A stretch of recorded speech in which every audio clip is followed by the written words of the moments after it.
जय श्री कृष्ण साथियों। आज हम पुरुषोत्तम मास के अष्टदश अध्याय अर्थात 18वें दिवस की कथा का श्रवण करेंगे।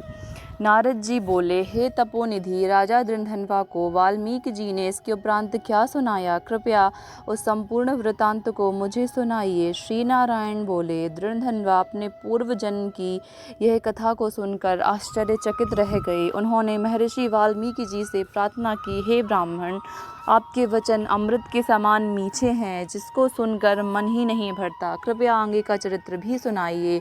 वाल्मीकि जी बोले, हे राजन, वह ब्राह्मण जिस समय पुत्र शोक में विलाप कर रहा था, उस समय दसों दिशाओं में भीषण गर्जन करते हुए घने बादल छा गए थे और पर्वतों को कपाती हुई भयानक हवाएं चलने लगी थीं।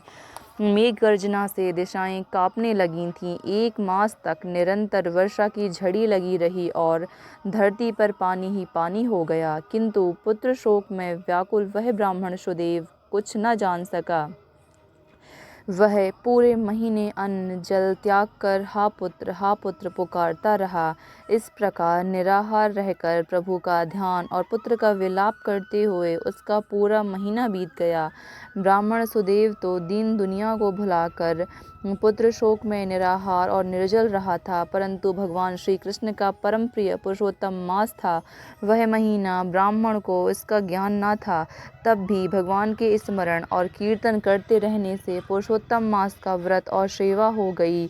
उसके फल स्वरूप श्री हरि अत्यंत प्रसन्न होकर उन ब्राह्मण दंपत्ति के सम्मुख प्रकट हो गए। भगवान पुरुषोत्तम के दर्शन करके गोद से मृत पुत्र को धरती पर रखकर पति पत्नी खड़े हो गए और भगवान को दंडवत प्रणाम किया।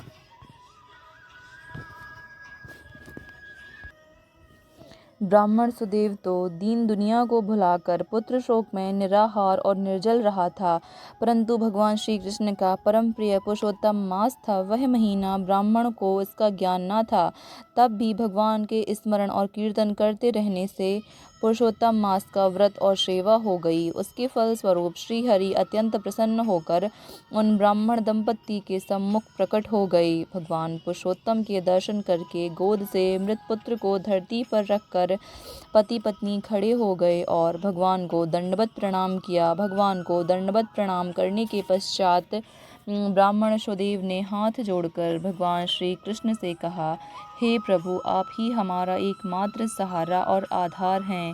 मैं पुत्र की असमय मृत्यु के कारण शोकाग्नि में जल रहा हूँ। आप मेरी इस शोक से रक्षा कीजिए। ब्राह्मण सुदेव की यह प्रार्थना सुनकर भगवान श्री कृष्ण कहने लगे, हे सुदेव, तुम धन्य हो, परम भाग्यशाली हो। तीनों लोकों में तुम्हारे भाग्य को कहने में कोई भी समर्थ नहीं है। हे तपोधन, अब जो आगे होगा वह सुनो। मैं वरदान देता हूँ कि तुम्हारा यह पुत्र अब 12,000 वर्ष तक जीवित रहेगा। इसी प्रकार एक प्राचीन इतिहास है जिसे राजा रघु से श्री मार्कंडेय ऋषि ने कहा था। मैं तुम्हें वह सुनाता हूँ, ध्यानपूर्वक सुनो।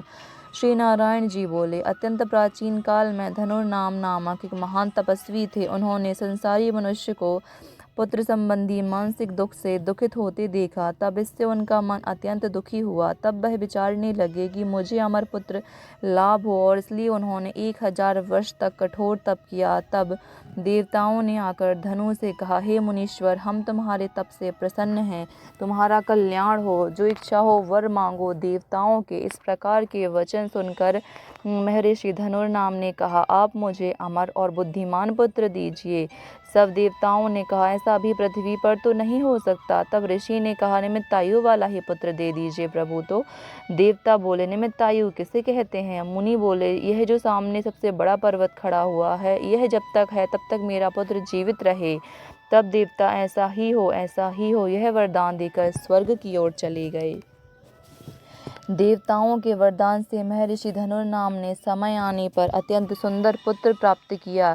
वह पुत्र चंद्रमा के सदृश बढ़ने लगा। जब वह 16 वर्ष का हो गया, तब उससे पिता धनुर्नाम मुनि बोले, हे पुत्र, महात्माओं की भी कभी अवज्ञा ना करना और सदैव धर्म का पालन करना। पुत्र जानता था कि वह तो निमित्तायु है, अतः इस घमंडवश वह उन्मुक्त होकर मुनियों को कुछ भी नहीं समझता था। एक बार क्रोधी मुनि महर्षि दुर्वासा विधि पूर्वक भगवान श्री शालिग्राम भगवान का पूजन कर रहे थे। उसी समय वह वहां आ पहुंचा और उस मूर्ति को उठाकर चंचलता से गहरे कुएं में डाल दिया। क्रोधित होकर मुनि ने उसे श्राप दे दिया, किंतु वह मरा नहीं। तब मुनि सोच में पड़ गए, अरे इस धनु के पुत्र को तो देवताओं ने निमित्तायु का वरदान प्रदान किया है। इस प्रकार चिंता करते हुए मुनि ने लंबी सांस छोड़ने लगे। उस श्वास से अनेकों भैंसे उत्पन्न हो गए, जिन्होंने उस पहाड़ में टक्कर मार मार कर उसके टुकड़े टुकड़े कर दिए।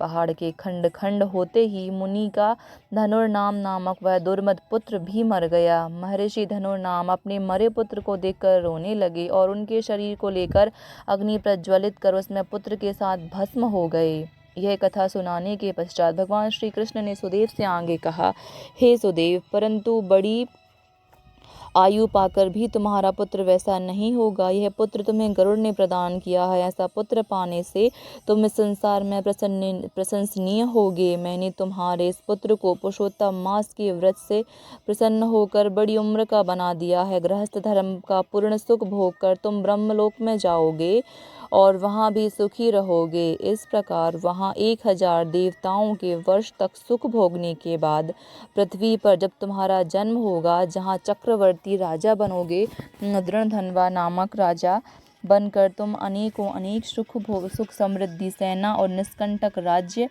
आदि का सुख 10,000 वर्ष तक पृथ्वी पर भोगते रहोगे। तुम्हारे 4 श्रेष्ठ पुत्र होंगे। तुम्हारी एक भाग्यशालिनी सुशील और सुंदरी नामक एक कन्या होगी। हे बड़भागे, इस प्रकार देव दानव दुर्लभ अनेकों सुख भोगने से तुम अपने को कृतार्थ मान बैठोगे और अज्ञानवश तुम्हारा मन दुस्तर सांसारिक सुखों की ओर लगने लगेगा और संसार समुद्र के पार करने वाले श्री विष्णु भगवान को भूल जाओगे। तब यही तुम्हारा पुत्र तोता बनकर और बट वृक्ष पर बैठकर तुम्हें ज्ञान देगा। उस समय तुम तोते के श्लोकों को सुनकर समझ नहीं पाओगे और उदास होकर घर की ओर चले जाओगे और चिंता के समुद्र में लीन हो जाओगे। हे सुदेव, उस समय तुम्हें वाल्मीकि ऋषि आकर ज्ञान देंगे। तब तुम संशय में न रहना और संशय से निवृत्त होने पर सांसारिक सुखों को त्याग कर श्री हरि को अपनी स्त्री सहित साथ पाओगे, जिसमें गया लौटता नहीं। भगवान ने सुदेव को उसके आगामी जीवन की कथा सुनाने के बाद उसके पुत्र को जीवित कर दिया। पति पत्नी दोनों ही पुत्र को जीवित देखकर बड़े प्रसन्न हुए। देवता भी उनके ऊपर पुष्प की वर्षा करने लगे। सुखदेव ने उठकर श्री हरि एवं माता पिता के चरणों में प्रणाम किया। उस समय अपने अंश से उत्पन्न पुत्र सुखदेव को देखकर गरुण जी बड़े प्रसन्न हुए। ब्राह्मण सुदेव ने हाथ जोड़कर भगवान से कहा, हे प्रभु, मैं 4000 वर्ष तक कठोर तप करता रहा। तब आपने प्रकट होकर कहा था, हे पुत्र, तुम्हारे भाग्य में पुत्र नहीं है। अब उसके विपरीत स्वयं आकर मेरे पुत्र को जीवित कर दिया। इसका क्या कारण है? कृपया मुझे बतलाइए। मेरे संशय को दूर कीजिए प्रभु, मेरे भ्रम का निवारण कीजिए प्रभु। इति श्री पुरुषोत्तम मास महात्म्य सुदेव पुत्र जीवन दान 18 अध्याय संपूर्ण। बोलिए पुरुषोत्तम भगवान की जय।